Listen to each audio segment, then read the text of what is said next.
Let's be honest, for years we've been playing tactical RPGs pretty much the same way. You do a mission, you go back to your base, you upgrade some gear, and you repeat the cycle. It's a formula we know, and a formula we love, but it is a formula. So what if every choice, every bullet you fired, and every soldier you lost had consequences that didn't just end with a mission, but rippled through an entire campaign?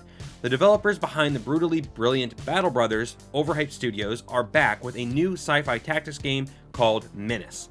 And from what we've seen, they haven't just made another game, they've taken the core of what makes this genre so compelling and are fundamentally shaking it up.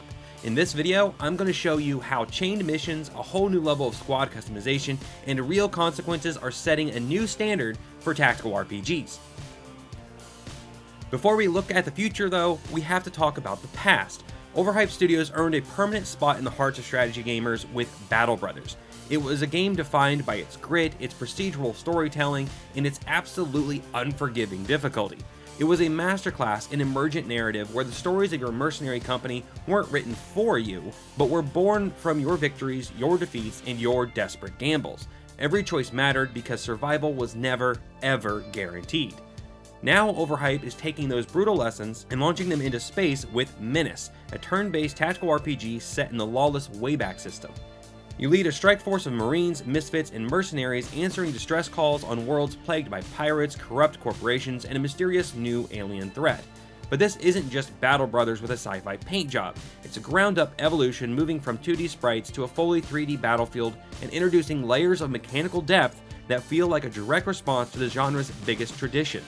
Based on the extensive demo and its upcoming early access release on February 5th, it's clear that Overhype is building on their legacy to challenge the very foundations of tactical RPGs. The first and maybe the most significant change is the concept of operations. Unlike the isolated one-and-done missions you see in games like XCOM, Menace links missions together into multi-stage operations where everything is persistent. Think of it less like a checklist and more like a continuous battle where the state of your force carries over. If your main battle tank takes a plasma hit to the side armor in the first mission, that damage is still there for the next one. You'll either have to find a way to repair it in the field, maybe by capturing a depot in a later mission, or go into the next fight handicapped. This structure completely changes your strategic thinking. The demo shows us procedurally generated operations with branching paths. Maybe you have a choice: push forward to take out a high-value enemy leader, or divert your troops to rescue a group of allied soldiers who can then join you temporarily. Each choice directly impacts the next stage of the operation. That rescued squad might give you the extra firepower you need to survive the final assault, while taking out the leader could demoralize enemy forces in all following missions. This is a huge shift from the strategy layer just being a resource puzzle between missions. Here, strategy and tactics are woven together. The choices you make on the battlefield directly and immediately shape your strategic options. You're not just winning or losing a map, you are shaping an ongoing conflict where your actions create a cascade of consequences, demanding a level of long-term planning that feels genuinely fresh and incredibly immersive. The second pillar is Menace's approach to squad customization. While Battle Brothers was known for its deep character progression, it could also be extremely punishing. A few wrong perk choices and your once promising recruit was basically useless. Menace seems to have learned from this, shifting the focus from rigid, permanent perk trees to a more fluid, equipment-based system. There is an amazing level of squad and vehicle customization available. You're not just picking a class, you're outfitting individual soldiers with specific weapons, armor pieces, grenades, and even deployable drones and C4. The real magic happens in the synergy between gear. For instance, equipping your sniper unit with the recon drone vastly improves its sight range, allowing you to snipe targets you may not be able to see otherwise.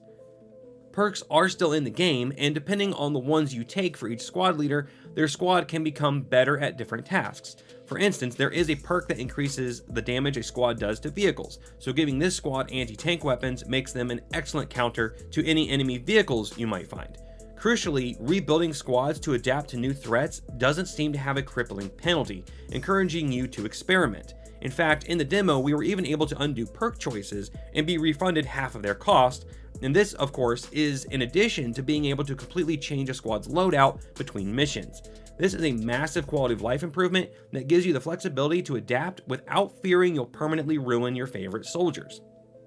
Just to show you how this all works, let's run through a setup I did in one of my demo playthroughs. First up, we have 6 squad leaders to equip and work with, each one having a starting perk and perk tree that predisposes them to particular roles. Jane Darby is our recon sniper with skills that, for instance, give her more defense the farther away she is from an enemy. Charles Lynn seemed more of a close quarters combat guy to me, with abilities that made him work well with vehicles, like increased cover from being behind them. Edwin Pike is your gritty, tough career Marine who could take a beating and keep on ticking. Jean Sai had the ability to be the anti-tank with increased damage to vehicles. Cody Griffinger was my demolitions expert with the C4, and finally, Renew Rewa was my mentally unstable driver who enjoyed killing a bit too much. Each of these squad leaders, except for our driver, can then be given between 2 and 8 squaddies to go with them into combat. You can then equip each squad with a primary weapon, special weapons like heavy machine guns or rocket launchers, armor, and equipment like grenades, drones, extra ammo, and more. In order to keep you from just maxing out everything on your squad, there is a supply limit for each mission you go on, and every piece of equipment and gear you equip takes up some of this supply. The bigger a squad, the more supply it uses. So in gearing up, there is a strategy to deciding how many squads to take, how many troops each one will have, and even what weapons to bring. This combination of deep, granular equipment and a more forgiving perk system gives you an unprecedented level of freedom to craft, tweak, and recraft your force on the fly. The final pillar is the tactical combat itself, which perfects the brutality of Battle Brothers while adding new mechanics that reward skill over luck. The absolute core of this is the suppression system.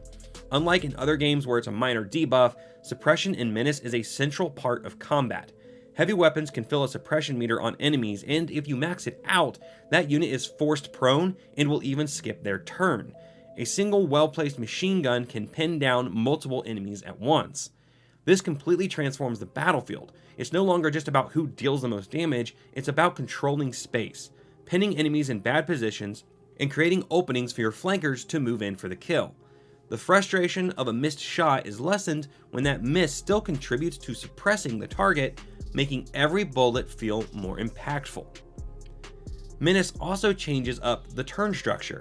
Instead of the classic I go, you go system, it uses an alternating activation system. You move one unit, then the enemy moves one, and so on. This creates a much more dynamic and reactive firefight where you're constantly making small decisions based on the enemy's last move rather than having a grand plan ruined by a bad dice roll. And what about permadeath? It's still here, but it's smarter. Downed soldiers have a window of a few turns where you can save them. Plus, the system is designed so that your rank and file grunts will often fall before your valuable squad leaders do, creating a buffer against those frustrating instant losses. This blend of a meaningful suppression system, alternating turns, and smarter permadeath creates a combat loop that's just as challenging as Battle Brothers, but feels significantly more tactical and fair. Now let's be real, no game is perfect, and calling this a reinvention is a bold claim. Menace has a steep learning curve, and the sheer number of systems can be overwhelming at first.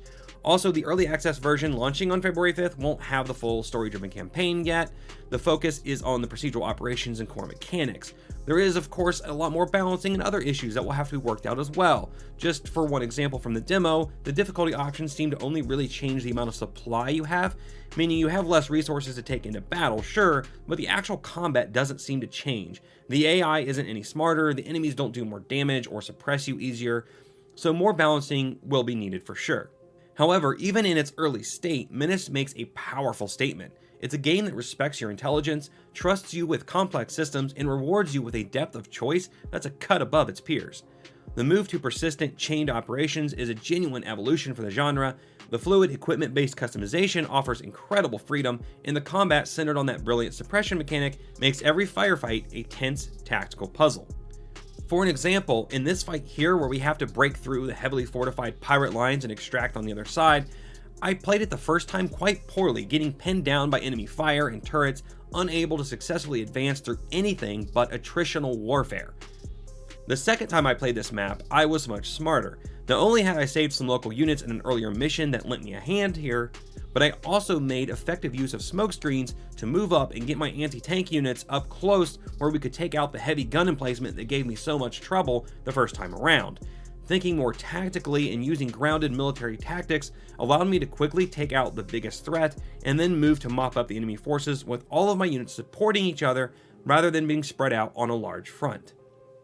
Overhype Studios is delivering a game that doesn't just ask you to win battles, but to command a war. It takes the grit and consequences of Battle Brothers and marries it with the sci-fi scale of XCOM, but the result is something entirely new and its own. It's a game that learns from the genre's past while forging a bold new future. For me, these pillars, the chained missions, deep customization, and refined tactical loop, are more than just new features. They feel like a fundamental rethinking of how a tactical RPG can play. But that's just my take. What do you think? Based on everything we've seen, are these mechanics enough to shake up the genre? Let me know your thoughts in the comments below. And if you enjoyed this breakdown, be sure to like and subscribe for more tactical analysis. This is one game we'll be watching very closely. Thank you so much for watching, have a great day, and keep on gaming.